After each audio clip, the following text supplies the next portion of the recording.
अस्सलाम वालेकुम वरहमतुल्लाहि वबरकातुह। सीरत पाक, सीरत ख़ातिमुल अंबिया का सबक हमारा चल रहा था, जिसमें हमने कल शुरू किया था सबक रज़ा आप सल्लल्लाहु अलैहि वसल्लम की रज़ाअत और ज़मानत तफूलियत, यानी कि आप सल्लल्लाहु अलैहि वसल्लम का दूध पिलाने का ज़माना और आप सल्लल्लाहु अलैहि वसल्लम का बचपन का ज़माना। ज़मानत तफूलियत होता है बचपन का ज़माना, जिसमें हम पढ़ चुके थे, जिसमें हमने ये पढ़ा था कि हज़रत हलीमा सादिया ने आप सल्लल्लाहु अलैहि वसल्लम को जब गोद लिया तो क्या क्या बरकतें हुई थी, कौन कौन सी बरकतें हज़रत हलीमा के घर में हुई थी, वो हम पढ़ रहे थे। आज हम इससे आगे इसको कंटिन्यू करेंगे। खुदा का फजल कि हलीमा की किस्मत जागी, यानी अल्लाह का फजल हुआ कि हलीमा की किस्मत जागी कि हज़रत हलीमा ने आप सल्लल्लाहु अलैहि वसल्लम को गोद लिया। हम पीछे पढ़ चुके हैं कि आप सल्लल्लाहु अलैहि वसल्लम को कोई लेने के लिए तैयार नहीं था, क्योंकि सारी औरतें समझते थे ये यतीम है, लिहाजा हमें घर से इनके यहाँ मिलेगा क्या, क्योंकि इनके अब्बा नहीं है। और हज़रत हलीमा को भी कोई बच्चा नहीं देता था दूध पिलाने के लिए, क्योंकि सबको पता था इनके घर में दूध होता नहीं है, इनको अपना बच्चा इनके बच्चे के लिए दूध पूरा नहीं होता था, हमारा बच्चा क्या पिएगा।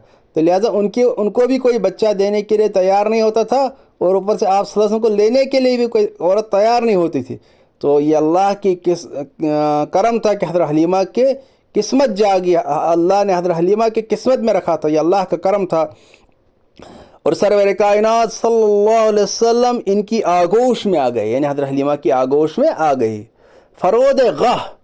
फ़रोद गाह होता है, यानी हज़रत हलीमा को ना, मतलब या जब उन्होंने लिया, हज़रत हलीमा ने जब उनको लिया, लाकर वो दूध पिलाने बैठी तो बरक़ात का ज़हूर शुरू हुआ। जो ही हज़रत हलीमा आप सल्लल्लाहु अलैहि वसल्लम को गोद लिया तो तो आप सल्लल्लाहु अलैहि वसल्लम की बरक़ात का ज़हूर हुआ। हज़रत हलीमा आप सल्लल्लाहु अलैहि वसल्लम की बरक़ात का मुशाहिदा कर रही हैं।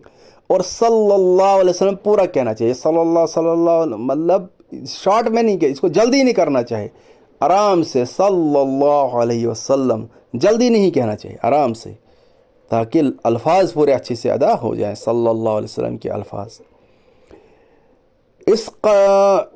इस कदर दूध उतरा कि आप सल्लल्लाहु अलैहि वसल्लम ने भी पिया और आप सल्लल्लाहु अलैहि वसल्लम के रज़ाई बाही ने भी खूब सैर होकर पिया।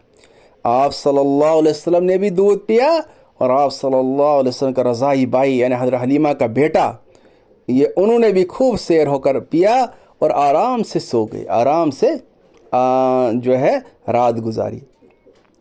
इधर ऊँटनी को देखा, इसके थन दूध से लबरेज थे। हाँ, हज़रत हलीमा फरमाते वो ऊँटनी जो आप सल्लल्लाहु अलैहि वसल्लम को गोद लेने से पहले इतनी लागर थी, कमज़ोर थी, दूध देने के काबिल नहीं थी, लेकिन जो ही आप सल्लल्लाहु अलैहि वसल्लम उनकी आगोश में आ गए, हज़रत हलीमा की आगोश में आ गए, तो देखते हैं कि ऊँटनी के थन दूध से लबरेज हैं। यह आप सल्लल्लाहु अलैहि वसल्लम की बरकत का ज़हूर था, यह आप सल्लल्लाहु अलैहि वसल्लम की बरकतें थी। मेरे शोहर ने इसका दूध निकाला और हम सब ने सैर होकर पिया, यानी खूब पिया, और रात भर आराम से गुजारी। लिखते हैं कि मुद्दतों के बाद ये पहली रात थी कि हम इत्मीनान के साथ आराम से सो गए। मुद्दतों के बाद, कहते हैं कहीं टाइम के बाद, मुद्दतों के बाद पहली रात थी, हम आराम से सो गए।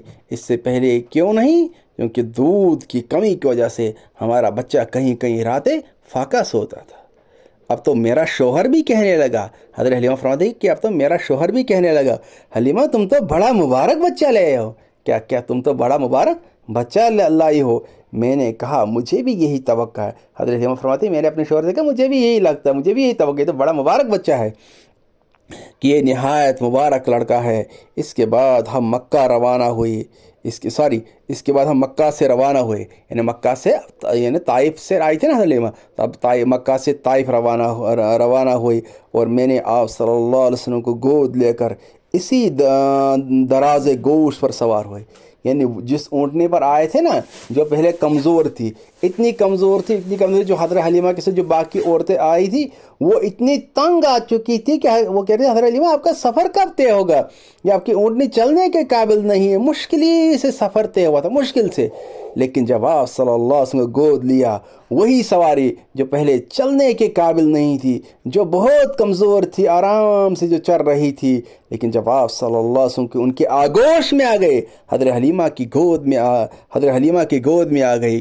مگر اس مرتبہ خدا کی قدرت کا یہ تماشا دیکھتی ہوں، حضرت حلیمہ فرماتی ہے کہ جب آپ صلی اللہ علیہ وسلم کو گود دیا، اس مرتبہ یہ تماشا دیکھتی ہوں، اب وہ اتنا تیز چلتا ہے، یعنی اونٹنی اتنا تیز چلتی ہے کہ اس کی سواری اس کی گرد کو نہیں پہنچتی، کہ کسی کی سواری اس کی گرد کو نہیں پہنچتی، یعنی کسی کی سواری اس کے آگے نہیں پہنچتی، اسے مقابلہ نہیں کر سکتی۔ میری ہمراہ عورتیں تعجب سے کہنے لگی، حلیمہ یہ وہی ہے یہ جس پر تم سوار ہو؟ یعنی کہنے لگی، حلیمہ کیا آپ نے سواری بدلی تو نہیں ہے؟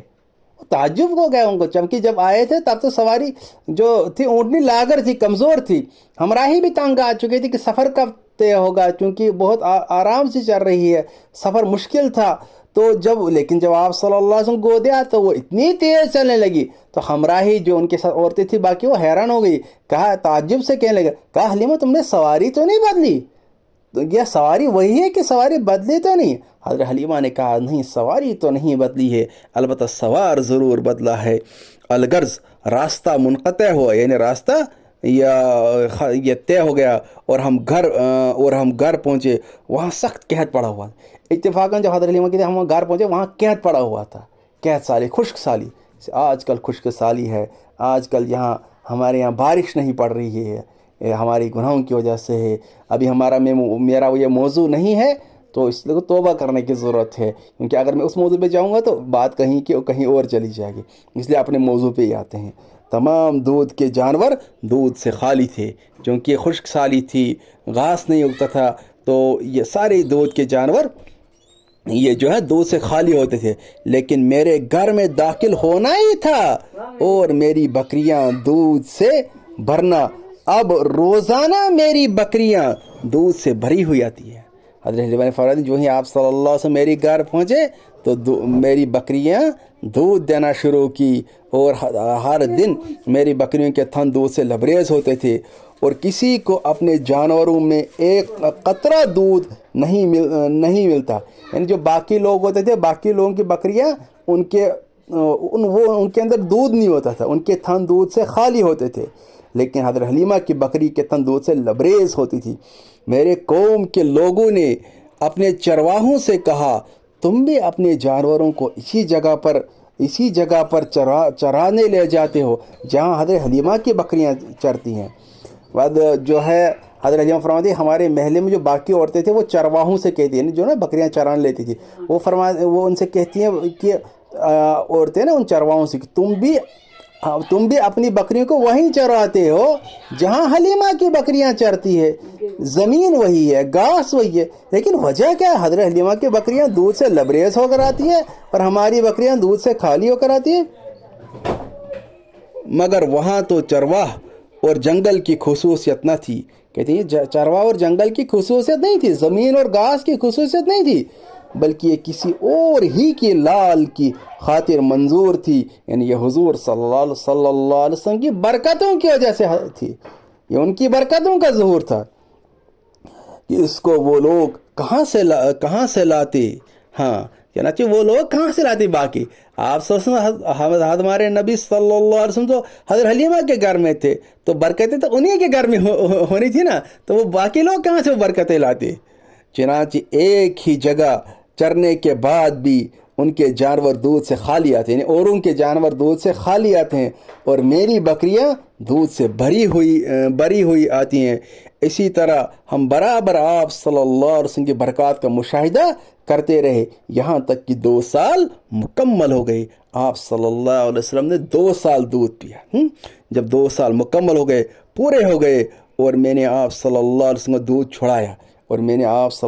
وسلم کا دودھ چھڑایا، پھر کیا ہے نیکسٹ ٹاپک ہے آگے، آپ صلی اللہ علیہ وسلم کا سب سے پہلا کلام، یعنی جب آپ صلی اللہ علیہ وسلم سے دودھ چھڑایا گیا تو آپ صلی اللہ علیہ وسلم نے کون سا کلام سب سے پہلے پڑھا تھا؟ کیا کلام سب سے پہلے آپ صلی اللہ علیہ وسلم کی زبان مبارک سے نکلا تھا؟ وہ کیا تھا انشاءاللہ وہ ہمارا نیکسٹ ٹاپک میں ہوگا. اللہ تعالیٰ ہمیں کہنے سننے زیادہ عمل کرنے کی توفیق عطا فرمائے, سیرت پڑھنے کی, سمجھنے کی, اس پر عمل کرنے کی توفیق عطا فرمائے. السلام علیکم ورحمۃ اللہ.